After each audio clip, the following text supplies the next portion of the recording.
crossing states now into Nebraska. It's the state semifinal games where teams are just one win away from making it to Memorial Stadium.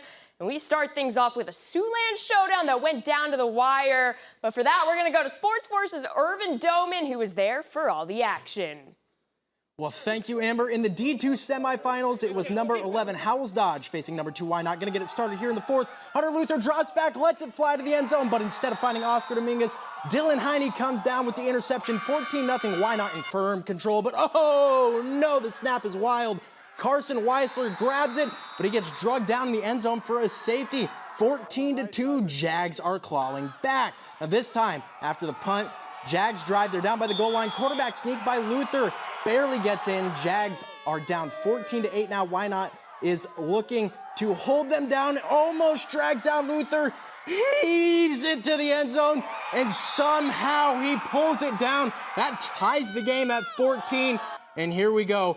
11 seconds left. Heine pumps up the middle. Superman dive into the end zone. Extends, and that would be the game-winning touchdown. 22-14. Wynot wins it.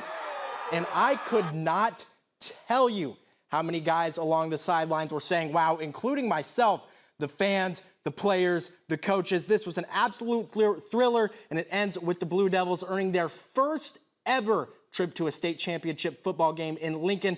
Coach Steve Hymas expressed so much pride and gratitude for the way his boys have handled the success this season has brought the Blue Devil program. You know, this first time that we're down here in football, that we get to go to Lincoln in football, is just amazing. It's just awesome. These senior boys have worked so hard for it for 4 years. There's at least 3 of them or 4 of them that started for 3 years, and so they've wanted this for a long time, have fought hard to get there. We've been close a couple times, but haven't got there, so it just means so much for our program. The message after tonight's game from Hymas to his players: one more game. Wynot will take on Sandhill-Stedford in the Class D2 State Championship on Monday, November 20th. Kick is set for 2:45.